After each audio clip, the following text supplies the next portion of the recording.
नमस्कार, मैं हूं हर्षवर्धन और आप देख रहे हैं हल्ला बोल टीवी। एक मंत्री के बेटे से 10 लाख रुपए मांगे गए हैं और धमकाया गया है। क्या है पूरा मामला, इससे जानने के लिए हमारे साथ है हल्ला बोल टीवी के संपादक दीपक शर्मा। मंत्री का नाम केदार गुप्ता है और केदार गुप्ता के बेटे से कृष्ण मुरारी से 10 लाख रुपए की रंगदारी मांगी गई। कहा गया है कि 10 लाख रुपए दो वरना जान से हाथ धो बैठो। इसके बाद कृष्ण मुरारी ने मुजफ्फरपुर के एसपी को इस मामले की जानकारी दी है और अब सवाल यह उठता है कि मुजफ्फरपुर के एसएसपी को तो उन्होंने जानकारी दे दी, लेकिन यह तो मंत्री का मामला है जी। तो मंत्री का मामला है तो सीधे उन्होंने एसएसपी सुशील कुमार को फोन लगाया और कहा कि देखिए हमसे रंगदारी मांगी गई है और इस नंबर से कॉल आया है और कॉल करके कहा गया है कि अगर 10 लाख रुपए की रंगदारी नहीं दोगे तो जान से हाथ धोना पड़ जाएगा। अब सवाल यह उठता है कि अगर इसी तरह आम कारोबारियों से रंगदारी मांगी जाएगी तो डर कर दे देगा। आए दिन हत्याएं हो रही हैं, आए दिन क्राइम की घटनाएं बढ़ रही हैं, तो सवाल ये उठता है कि कौन लोग हैं जिनका मन इतना बढ़ गया है कि वो मंत्री के बेटे से रंगदारी मांग रहे हैं। उनको पता है कि हम किससे रंगदारी मांग रहे हैं। पूरे मामले के बारे में मंत्री केदार प्रसाद गुप्ता जो पंचायती राज मंत्री हैं हर्षवर्धन, उनके बेटे कृष्ण मुरारी उर्फ मुरली ने सदर थाने में एफआईआर दर्ज कराई है और कृष्ण मुरारी ने बताया है कि मंगलवार की रात करीब 10 बजे के आसपास वे गोबर सही डुमरी स्थित अपने आवास पर थे। इसी समय उनके मोबाइल पर एक अनजान नंबर से कॉल आता है और उसमें कहा जाता है कि एक सप्ताह के अंदर 10 लाख रुपए पहुंचा दो वरना गंभीर परिणाम भुगतने के लिए तैयार रहो। बातचीत शुरू हुई तो कृष्ण मुरारी ने पूछा कि अपना नाम बताओ, तो उधर से गाली गलौज की जाने लगी और कहा गया कि नाम मत पूछो, जो कहा है वो करो, 10 लाख रुपए पहुंचा दो वरना जान से हाथ धो बैठोगे। इसके बाद उधर से कॉल कट गया। आनंद फानन में कृष्ण मुरारी और मुरली ने मुजफ्फरपुर के एसपी सुशील कुमार को इस पूरे मामले की जानकारी दी। इसके बाद मुजफ्फरपुर के एसएसपी सुशील कुमार ने उन्हें एफआईआर दर्ज कराने को कहा। इसके बाद मुरली, कृष्ण मुरारी उर्फ मुरली जो मंत्री केदार प्रसाद गुप्ता के बेटे हैं, उन्होंने एफआईआर दर्ज कराई है सदर थाने में अज्ञात लोगों के खिलाफ। अब पुलिस जांच कर रही है कि यह जो कॉल करने वाला व्यक्ति है यह कौन है और इसका इंटेंशन क्या है। कई बार सिर फिरे लोग भी इस तरह के कॉल कर देते हैं, लेकिन जिस तरह से मामला हाई प्रोफाइल है उस पर पुलिस को रिस्क नहीं लेना चाहती।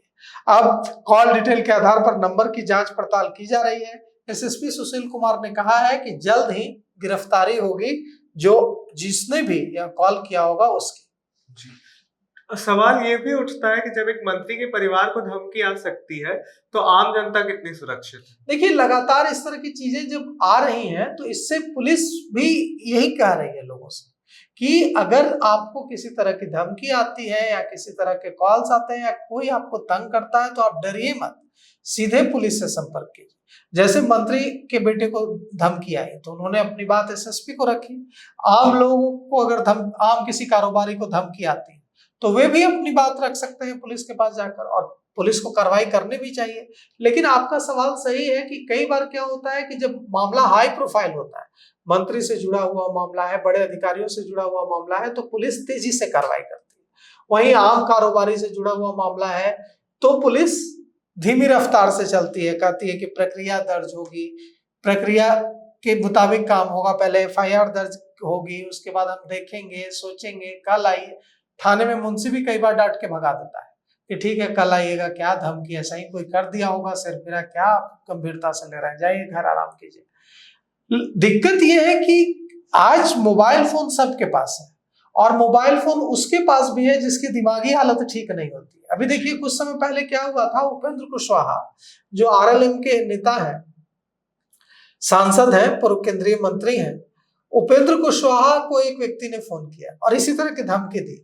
पैसे नहीं मांगे लेकिन कहा कि आरजेडी के खिलाफ बोलना बंद कर दो नहीं तो गोली मार देंगे, और सच बता रहे हैं गोली मार देंगे, और मैं लॉरेंस बिश्नोई ग्रुप का आदमी हूँ। उपेंद्र कुशवाहा ने इस मामले की जानकारी पुलिस के वरिष्ठ अधिकारियों को दी। पुलिस ने कॉल डिटेल करके नंबर निकाला, पता चला कि उस व्यक्ति की दिमागी हालत ठीक नहीं है और पुलिस ने उसे गिरफ्तार कर लिया। तो कई बार इस तरह की चीजें फ्रस्ट्रेटेड लोग भी कर बैठते हैं। अब इस मामले में क्या है, क्या सचमुच रंगदारी मांगी गई है? क्या सचमुच इसके पीछे किसी बड़े गैंग का हाथ है, या फिर यह किसी सिरफिरे का काम है, किसी ने जानबूझकर इस तरह की, मतलब होता है ना कि कोई चौक चौराहा पर दो लड़के बैठे हुए हैं, किसी को नंबर मिल गया, मजाक मजाक में फोन लगा दिया कि देखो, पता चला कि वो 16, 17, 15 साल के बच्चे हैं, टीनेजर्स हैं। लेकिन सवाल ये उठता है कि अगर ऐसा है भी तो सैनिटाइज करने की जरूरत है, उनको समझाने की जरूरत है इसकी। या ऐसा अगर आप करते हैं, आप किसी को फोन करके इस तरह की धमकी देते हैं, तो इससे एक कॉल की वजह से आपका पूरा जीवन बर्बाद हो सकता है, आप जेल की सलाखों के पीछे जा सकते हैं। और इस तरह के मामले लगातार सामने आ रहा है।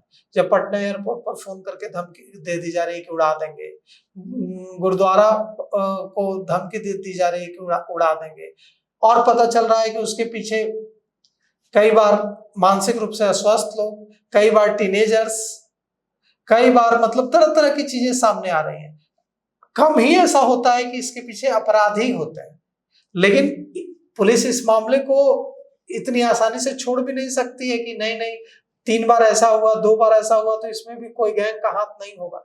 हो सकता है कि इसमें किसी बड़े गैंग का हाथ हो, या भी हो सकता है कि मुजफ्फरपुर में कोई संगठित गिरोह काम कर रहा हो, गैंग काम कर रहा हो, जो कि कारोबारियों को, बड़े हाई प्रोफाइल लोगों को धमका कर पैसे वसूल रहा हो। तो अब तो यह पुलिस की जांच में ही पता चलेगा, जब उस व्यक्ति, अगर नंबर है, कॉलर आईडी से पुलिस को निकालना बहुत मुश्किल काम नहीं होगा।